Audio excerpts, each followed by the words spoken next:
आज की मेरी कहानी है चरित्र शीर्षक सीताराम पांडे अपनी पत्नी के साथ अकेले हॉस्पिटल के कमरे में बैठे बैठे सोच रहे थे कि बीबी के ऑपरेशन के लिए पैसे की व्यवस्था कहाँ से करूं। हर तरफ दिमाग लगा के हार चुके और बाद में बस वही घर बचा जिसमें वो रह रहे थे। आंखों से आंसू पोंछते हुए सीताराम ने अपनी पत्नी की तरफ देखा। वो 2 दिन से बेहोश थी। आगे पीछे कोई नहीं, एक बेटी थी। वो भी अपनी पसंद के लड़के के साथ भागकर शादी कर ली। तब से माँ बाप की तरफ देखा नहीं। सीताराम सोच ही रहे थे कि नर्स ने आकर बताया कि बड़ी डॉक्टर आ रही है, जल्द ही आपकी पत्नी ठीक हो जाएगी, आप पैसे जमा करवा दीजिए। सीताराम जी ने थोड़ा समय मांगा और मोबाइल निकाल कर बटन दबाने लगे लोगों से मदद मांगने के लिए, पर कोई फ़ोन नहीं उठा रहा तो कोई बाद में बात करता हूँ बोलकर चला जा रहा है। सीताराम कमरे के बाहर आकर गहरी सांस लेते हुए वार्ड बॉय से बोले, आप जरा मेरी पत्नी को देखना, मैं आता हूँ। सीताराम एक दुकान पर ब्याज का पैसा मांगने गए, लेकिन दुकान वाला उनकी हालत देख उनको सुनाने लगा, वापस कहाँ से करोगे पांडे जी, कोई नॉमिनी लाओ तभी मैं पैसे दे पाऊंगा।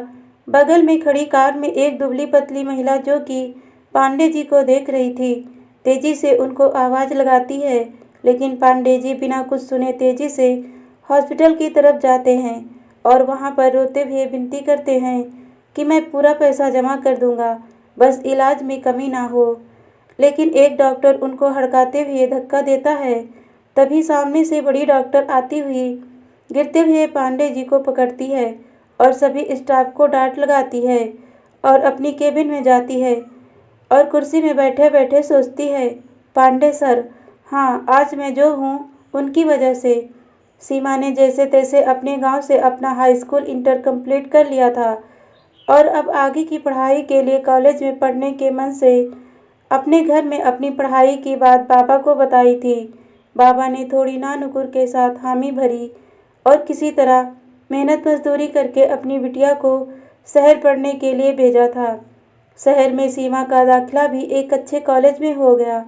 सीमा ने इंटर विज्ञान वर्ग में किया था, जो चाहती थी बड़ी डॉक्टर बनना जो लोगों का इलाज कर सके। शहर आकर 1-2 दिन ही हॉस्टल से कॉलेज गई थी, लेकिन उसे बड़ा अच्छा लगा था। अपने गांव की थोड़ी याद तो आती थी, बाबा की याद आती थी, लेकिन फिर भी उसे कॉलेज में अपनापन लगने लगा था।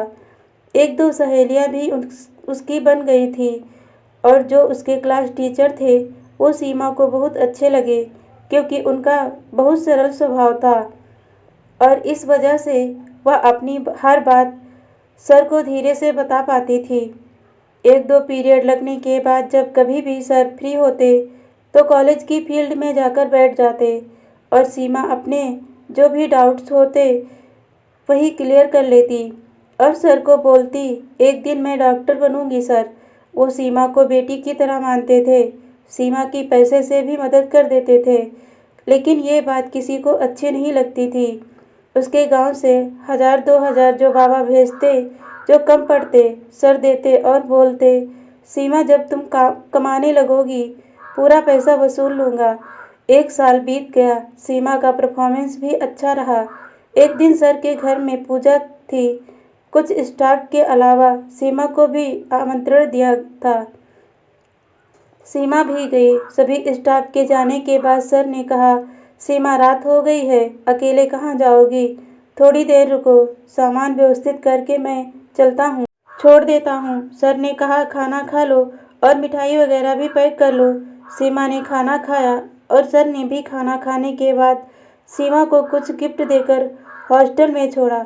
2 दिन बाद सुबह जब सीमा कॉलेज गई तो उसके बाबा कॉलेज आ चुके थे। किसी ने बाबा से शिकायत कर दिया था कि सीमा रात को सर के साथ उनके घर पे थी।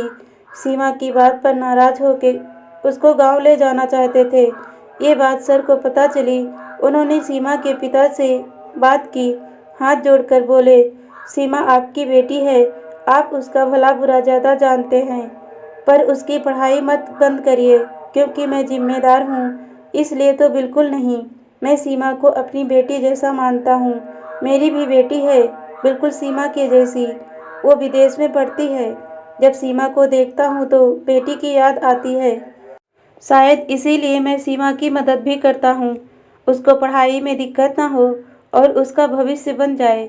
एक लड़की जब आगे बढ़ती है तो दो परिवार का विकास करती है। आपको पसंद नहीं मेरा सीमा से मिलना बोलना, मैं सब बंद कर दूंगा, पर उसकी पढ़ाई ना बंद करिए। मैं जो भी थोड़े पैसे देता था वो आपको भेज दिया करूँगा, आप उसको दे दीजिएगा। लड़की की पढ़ाई ना रुके। मैं आपके ऊपर ही एहसान नहीं कर रहा हूँ, बस ये समझ के दूंगा कि मंदिर में जो कुछ प्रसाद दान दे रहा हूँ। सर के बहुत समझाने के बाद बाबा ने कॉलेज पूरा करने दिया था। पढ़ाई पूरी होते ही आगे की पढ़ाई के लिए स्कॉलरशिप भी मिल गई और दूसरे शहर जाने के बाद गांव और बाबा तो साथ रहे, लेकिन सर का साथ छूट गया। पर आज इतने साल बाद सर बाहर लड़ क्यों रहे थे? वो तो बहुत शांत और सरल थे। तभी केबिन में नर्स आकर बोली, मैडम वो ऑपरेशन कैंसिल करते हैं, बुढ़ा पैसे नहीं जमा किया है, ऊपर से स्टाफ से झगड़ा कर रहा वो अलग। तो आपको इस शहर में कहीं घूमना हो तो आप जा सकती हैं सीमा, लेकिन जो केस स्टडी किया है बहुत सीरियस है, उसकी जान को खतरा है। नर्स कौन कर बोली, मैडम खतरा के बारे में उसको सोचना चाहिए, पैसा भी नहीं जमा किया, ऊपर से आपने भी देखा कैसे झगड़ा कर रहा था स्टाफ से हॉल में। सीमा को पूरे मामले को समझने में देरी नहीं लगी। नर्स से बोली, जल्दी से मुझे मरीज के कमरे में ले चलो। सीमा जैसे ही कमरे के गेट पर पहुंची तो देखा सर पत्नी के हाथ को पकड़ के रो रहे थे और माफ़ी मांग रहे थे। पैसे के अभाव में मैं तुम्हारा इलाज नहीं करवा पाया, आज घर बेच रहा हूँ, लेकिन कोई खरीदने को तैयार नहीं है। आज जब अपनी बेटी नहीं है हमारे साथ, जिसके लिए तुम जेवर तक बेचकर उसको पैसे भेजती थी। सीमा आंखों में आंसू भर के सर के कंधे पे हाथ रखते हुए बोली, मैडम का इलाज होगा सर। सर ने देखा, दिमाग पर जोर डाला। सर मैं सीमा, याद आया कॉलेज में आप पोस्टेड थे। अरे हाँ, तुम इतनी बड़ी हो गई, खुश रहो, जीती रहो। सारा स्टाफ कमरे में आ चुका था, सबकी आंखों से आंसू रुक नहीं रहे थे। इतनी बड़ी डॉक्टर रो रही थी। सीमा आपकी, सीमा सर, डॉक्टर सीमा हो गई है। आज मैं जो भी हूँ आपकी वजह से सर। स्टाफ को डांटकर तुरंत ऑपरेशन की तैयारी करो। तेजी से सीमा सीजर करने के लिए जाती है। पूरे हॉस्पिटल में काम ने स्पीड पकड़ ली थी। आधा घंटा बाद सीमा के सर के पास आकर बोली, मैडम एकदम ठीक है सर। पांडे जी ने सीमा को खुशी से गले लगाकर बोले, जल्दी ही सारा पैसा चुका दूंगा, तुम्हारा ये उपकार कभी नहीं भूलूंगा। सीमा ने कहा, आज मैं जो हूँ आपकी वजह से। पैसे की बात करके मुझे पराया मत करिए, मैं आपकी बेटी जैसी हूँ ना, तो बेटी ही रहने दीजिए। सीमा ने स्टाफ से बोलकर पांडे जी की पूरी व्यवस्था करवाई और एक मोबाइल फ़ोन लेकर सर को दिया। सर ये मेरी तरफ से, इसमें मेरा नंबर सेव है। मैं जल्द ही आपके घर आती हूँ, आज मुझे जल्दी जाना है और यहाँ कोई दिक्कत हो तो मुझे फ़ोन कर दीजिएगा। ये मेरा नहीं आपका हॉस्पिटल है। पूरा स्टाफ पांडे जी के साथ किए व्यवहार पर शर्मिंदा था। सीमा ने सर के पैर छुए और चली गई। आज अपनी पत्नी की जान बचाकर सीताराम पांडे ने आज सिंदूर का फर्ज अदा कर दिया था और ईश्वर को ध्यान करते हुए आंसू पोंछते हुए सीताराम पांडे आज पति होने पर गर्व कर रहे थे।